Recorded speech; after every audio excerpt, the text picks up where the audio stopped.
لیکن تراوی کر کے قیام اللیل سنت وہ 11 رکعت ہی ہوں گے. اور اس میں الحمدللہ امام ترمذی رحمۃ اللہ علیہ انٹرنیشنل نمبرنگ کے مطابق 806 نمبر حدیث میں بڑی ڈیٹیل سے بحث کی ہے ان بدبختوں کے لیے جنہوں نے یہ مشہور کر دیا کہ جی 20 رکعت پہ اجماع ہے. جھوٹے لوگ. 20 رکعت پہ اجماع کیسے ہے؟ سنت کے خلاف اجماع ہو ہی نہیں سکتا کبھی بھی. وہ اجماع ہی نہیں ہوتا جو سنت کے خلاف ہو. اجماع ہو ہی نہیں سکتا. تو امام ترمذی نے 806 نمبر انٹرنیشنل نمبر کے مطابق حدیث کے تحت لکھا ہے کہ احمد بن حنبل رحمۃ اللہ علیہ فرماتے ہیں کہ تراویح کے بارے میں قیام اللیل کے بارے میں رمضان میں مختلف اقوال ہیں. اس میں کوئی قید نہیں, جتنی مرضی رکھتے پڑھو. اور امام شافعی رحمۃ اللہ علیہ کا قول صحیح سند کے ساتھ مختصر قیام اللیل امام محمد بن نصر المروزی رحمۃ اللہ علیہ المتوفا 294 ہجری جو پہلے 300 سال کے محدثین میں سے ہیں, انہوں نے قیام اللیل پہ کتاب لکھی ہے. اس میں 272 احادیث اور آثار جمع کیے ہیں. اس میں صحیح سند سے امام شافعی کا قول لے کر آئے ہیں کہ اگر قیام لمبا ہو اور رکعتیں بے شک مختصر ہوں لیکن قیام لمبا ہو تو وہ میرے نزدیک قیام اللیل میں رمضان میں زیادہ پریفریبل ہے بجائے زیادہ رکعتیں پڑھنے کے. اور اس امام شافعی کے قول کو الحمدللہ ایک حدیث بھی صحیح مسلم کی سپورٹ کرتی ہے کہ نبی صلی اللہ علیہ وسلم نے فرمایا افضل الصلاۃ طول القنوت, افضل ترین نماز وہ ہے جس میں قیام لمبا ہو, سجدہ لمبا نہیں, جس میں قیام لمبا ہو. کیوں؟ یہ قرآن پڑھا جائے گا اس میں. یہ ساری گیم قرآن کے گرد گھومتی ہے. یہ رمضان کا مہینہ بھی قرآن کا مہینہ, شہر رمضان الذی انزل فیہ القرآن. رات تراویح میں قرآن, قیام اللیل میں قرآن, دن کو قرآن قرآن ہو رہی ہوتی ہے اس مہینے میں الحمدللہ. لہذا امام شافعی رحمۃ اللہ علیہ نے فرمایا کہ قیام لمبا ہو, اور بالکل ان کی بات حدیث کے مطابق. انہوں نے فرمایا اس میں کوئی تنگی نہیں ہے, کوئی جتنے مرضی نوافل ادا کرے, لیکن بہتر یہ ہے کہ نوافل تھوڑے ہوں اور قیام لمبا ہو. اب رہا یہ مسئلہ, اب انشاءاللہ مزید 10 منٹ کے اندر یہ لیکچر کنکلوڈ ہو جائے گا انشاءاللہ تعالی. اکثر پوچھتے ہیں جی حرمین شریفین میں 20 تراویح کیوں ہوتی ہے؟ اگلے دن ایک دیوبند کے مفتی کا مجھے فون آیا کہ جی حرمین شریفین میں 20 رکعت تراویح ہوتی ہے قیام اللیل رمضان میں, تو پھر اجماع ہو گیا اس پہ. میں نے کہا ماشاءاللہ یہ اجماع کی تعریف ہے کہ جو کچھ سعودی عرب میں ہو رہا ہوگا اس پہ اجماع ہے. اجماع وہ ہوگا جس کو پوری امت ایکسپٹ کرے گی. سعودی عرب میں ہونا, حرمین میں ہونا کوئی دلیل نہیں ہے اس بات کی. تو یہ میری پوری گفتگو قرآن و سنت سے دلائل پہ تھی کہ 11 رکعت ہے نبی صلی اللہ علیہ وسلم سے ثابت. اس کے بعد یہ ہمارا پہلا جواب ہے جو یہ کہتے ہیں حرمین شریفین میں 20 رکعت ہوتی ہے, وہاں بے شک 40 ہوں. ہمارے لیے حجت کتاب اللہ اور سنت اور صحابہ کا اجماع ہے. یہ تو تھا اصولی جواب. اب دوسرا جواب ہے الزامی, علم الکلام سے, جس کو پنجابی میں پھکی کہتے ہیں. کیا حرمین شریفین میں خالی 20 رکعت تراویح ہو رہی ہے؟ اگر اس کا مطلب اجماع ہے تو حرمین شریفین میں رکوع میں جاتے وقت اور رکوع سے اٹھتے وقت رفع الیدین کیا جاتا ہے. پوری دنیا کے حنفی نہیں کرتے, تو اس پہ بھی اجماع تصور کریں. حرمین شریفین میں آمین اونچی آواز سے ہوتی ہے اور گونج اٹھتی ہے مسجد پوری, اس میں بھی اجماع ہو گیا. یہاں بھی حنفی شروع کروایا ہمارے بریلوی اور دیوبندی بھائی.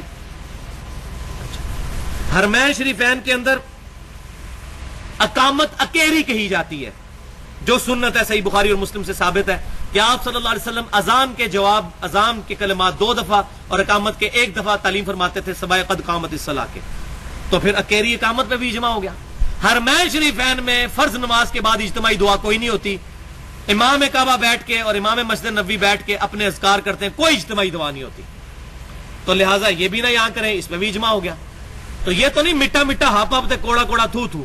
ایک اصول رکھیں, ہم الحمدللہ کتاب و سنت اجماع کے ماننے والے ہیں, چاہے حرمین شریفین میں ہوتا ہو یا نہ ہوتا ہو. حرمین شریفین میں جنازے میں ایک طرف سلام پھیرا جاتا ہے اور یہی صحیح سند سے ثابت ہے. یا ہمارے حنفی بھائی اور بعض اہل حدیث بھائی بھی 2 طرف پھیلتے ہیں, یہ ضعیف سند سے ثابت ہے, صحیح سند سے نہیں ثابت ہے. اور بلکہ وہ جو حدیث ابراہیم نخعی سے ثابت ہے, وہ ان کا قول ہے, وہ یہ کہتے ہیں ابراہیم نخعی رحمۃ اللہ علیہ جہاں سے یہ لیتے ہیں سجدہ صاحب کا طریقہ, وہ بھی ثابت ہے کہ ایک طرف سلام پھیر کے پھر 2 سجدے کر کے اتحیات پڑھ کے سلام پھیرنا. اسی میں ہے کہ سجدہ صاحب میں بھی ایک سلام ہے اور جنازے میں بھی ایک سلام ہے. آدھی روایت لے لیتے آدھی چھوڑ دیتے ہیں. علماء یہود کا کردار ہے افتؤمنون ببعض الکتاب وتکفرون ببعض, کتاب کے کچھ حصے کو مان لیتے ہو, کچھ کو چھوڑ دیتے ہو. ان سے پوچھیں یہ سیدہ صاحب کا طریقہ کہاں لکھا ہوا ہے؟ اس کے ساتھ ہی لکھا ہے جنازے میں بھی ایک سلام ہے. تو حرمین شریفین میں ہر نماز کے بعد جنازے اٹھتے ہیں, 8-8 10-10 جنازوں کا وہ پڑھایا جا رہا ہوتا ہے, ایک طرف سلام پھیرا جاتا ہے. تو حرمین شریفین کا مسئلہ نہیں ہے. اب پوائنٹ نمبر 3 اس کے اندر آخری, وہ جی حملی ہیں, وہ ہمارے حملی بھائی ہیں, تو وہ حملی بھائی ہیں تو وہ کر سکتے ہیں, آپ لوگ نہیں کر سکتے. ہم کیوں نہیں کر سکتے جی؟ حملی ہوں پہلے. ہم کہتے ہیں الحمدللہ ہم محمدی نسبت کے ساتھ ہیں, امام کائنات صلی اللہ علیہ وسلم کے ساتھ ہماری نسبت ہے. تو حملی نہیں ہے بھائیوں وہ. یہ بھی بہت بڑا جھوٹ یہاں دھوکہ دیا ہوا ہے, کیونکہ میں الحمدللہ 3 دفعہ حاضر ہوا ہوں. وہاں حاجیوں کو جو مفت قرآن پاک دیتے ہیں ترجمے والا, اسی کلر میں ہوتا ہے, تھوڑا موٹا. اور پاکستان کے ایک اہل حدیث عالم ہے صلاح الدین یوسف صاحب حفظہ اللہ, ان کا لکھا ہوا ہے وہ, لیکن پروف ریڈنگ انہوں نے کر کے اس میں سے کافی چیزیں نکالی ہوئی ہیں, لیکن جو چیزیں اب بھی موجود ہیں وہ میں ایک بات کرنے لگا ہوں. سورۃ النساء کی آیت نمبر 59, فَإِن تَنَازَعْتُمْ فِي شَيْءٍ فَرُدُّوهُ إِلَى اللَّهِ وَالرَّسُولِ إِن كُنتُمْ تُؤْمِنُونَ بِاللَّهِ وَالْيَوْمِ الْآخِرِ اطیعوا اللہ واطیعوا الرسول وَأُولِي الْأَمْرِ مِنْكُمْ. یہاں سے آیت شروع ہوتی ہے. اطاعت کرو اللہ کی, اس کے رسول کی اور اپنے حکمران کی. فَإِن تَنَازَعْتُمْ فِي شَيْءٍ فَرُدُّوهُ إِلَى اللَّهِ وَالرَّسُولِ. اگر تمہارا حکمران سے جھگڑا ہو جائے تو اپنے فیصلے کے لیے اللہ اور اس کے رسول کی طرف رجوع کرو. آج یعنی کتاب و سنت کی طرف رجوع کرو. اگر تم اللہ پر اور آخرت پر ایمان رکھتے ہو تو فیصلہ اللہ رسول سے کرواؤ صلی اللہ علیہ وسلم. اس پہ ہی میری پوری گفتگو ہے 25 منٹ کی. مسئلہ تقلید اور پہلے 300 سال کے مسلمان اہل سنت پاک .com پر تقلید پہ موٹی موٹی کتابیں ایک طرح ہیں اور وہ 25 منٹ کی گفتگو ایک طرف, کہ نہ ہم مقلد ہیں نہ غیر مقلد ہیں, ہم متبع سنت ہیں. قل ان کنتم تحبون اللہ فاتبعونی یحببکم اللہ.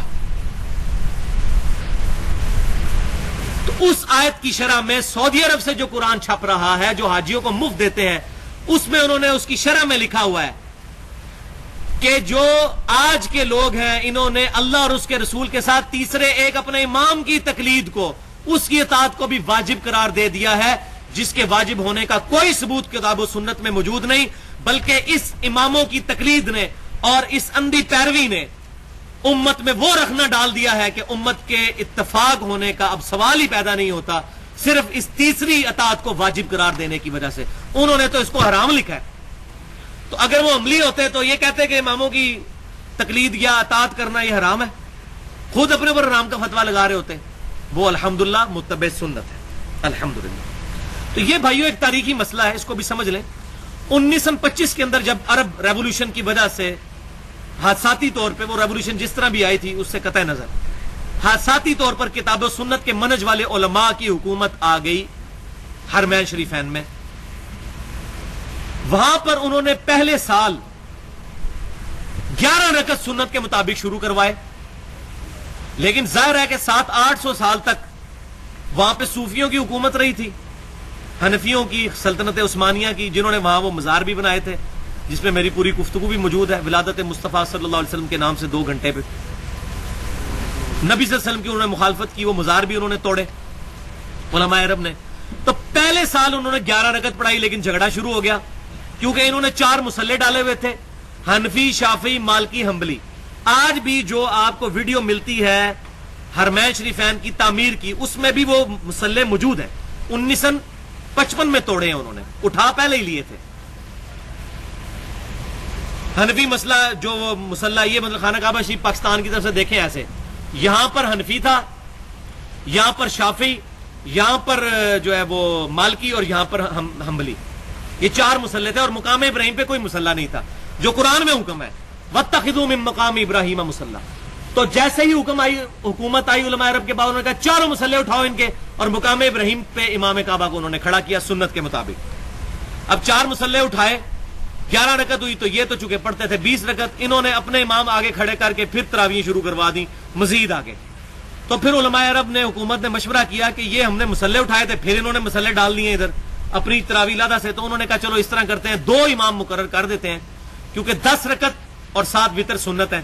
تو ایک امام 10 رکعت پڑھا کے چلا جائے, دوسرا امام آ کر 10 رکعت پڑھائے, تاکہ یہاں پر وہ سنت سے ایکسیڈ بھی نہ کریں, اور جو لوگ جن کو لادہ امامت کا شوق ہے مصلے سنبھالنے کا, ان کے لیے بھی ایک تدارک ہو جائے. یہ انہوں نے حکمت عملی اڈاپٹ کی, یہ ان کی اپنی حکمت عملی تھی, میرے نزدیک یہ بھی ٹھیک نہیں ہے, ان کو سنت قائم کرنی چاہیے تھی. بل ابھی یہ ہے کہ پچھلے تقریباً 80-90 سال سے 2 امام ہیں, 10 پڑھا کے ایک چلا جاتا ہے, پھر دوسرا آ کر 10 پڑھاتا ہے. اور اس طریقے سے انہوں نے ایک سنت کو اجاگر کرنے کی کوشش کی ہے, لیکن ظاہر ہے کہ مجبوری ہے ان کی. بہرحال آج وہ اتنے مضبوط ہیں کہ وہ سنت کو زندہ کر سکتے ہیں. اور مزے کی بات یہ ہے, سوائے حرمین شریفین کے, مکے اور مدینے کے, وہ بھی 2 مسجدوں میں, مسجد الحرام اور مسجد نبوی کے, پورے سعودی عرب میں 8 رکعت صلاۃ اللیل اور 3 وتر ادا کیے جاتے ہیں, 11 رکعت. ایون خانہ کعبہ میں باب العمرہ کے ساتھ ہی ایک باہر مسجد ہے, اس میں بھی 11 رکعت ہوتے ہیں. مدینہ یونیورسٹی میں 11 رکعت ہوتی ہے, مکہ یونیورسٹی میں 11 رکعت ہوتی ہے. مکے اور مدینے میں کئی مسجدیں میں نے وزٹ کی ہیں, 11 رکعت ہوتی ہیں. صرف وہ انہوں نے ان کو حنفیوں کے فتنے سے بچنے کے لیے کہ وہ یہ اپنی لادہ امامت نہ شروع کروا دیں, انہوں نے یہ کام شروع کیا. میرا کوئی ایک عام حنفی کے ساتھ محبت ہے نہ, میں ان کو اہل سنت سے خارج کرتا ہوں, بس تعویل کی غلطی لگی ہے, ان کا جو ہے وہ اصلاح ان کی کرنی چاہیے پیار و محبت کے ساتھ. کوئی فتویٰ نہیں ان پر لگاتا, لیکن ان کو یہ بات حق پہنچانی چاہیے. ان کو اکاموڈیٹ کرنے کے لیے انہوں نے یہ سارا معاملہ شروع کیا, ادروائز انہوں نے یہ شروع نہیں کرنا تھا. اسی لیے پورے سعودی عرب میں 11 رکعت ہی پڑھی جاتی ہیں. اگر 20 ہو تو پھر سارے 20 پڑھا رہے ہوں, تو یہ اس کی حکمت تھی. خود میں نے امام کعبہ سے میری ڈسکشن ہوئی, شیخ زین العابدین سے مکے میں, انہوں نے کہا, میں نے اسے پوچھا جی قیام اللیل کتنی رکعت ہے رمضان اور غیر رمضان میں؟ انہوں نے کہا جی 11. تو میں نے کہا یہ حرمین شریف ہے, میں انہوں نے کہا جی یہ ان کی وجہ سے ہم کرتے ہیں, ادروائز وہ کہتے ہیں وہ اپنی کسی مسجد میں نماز پڑھاتے تھے, کہتے تھے اس مسجد میں 11 رکعت ہی پڑھاتا ہوں الحمدللہ.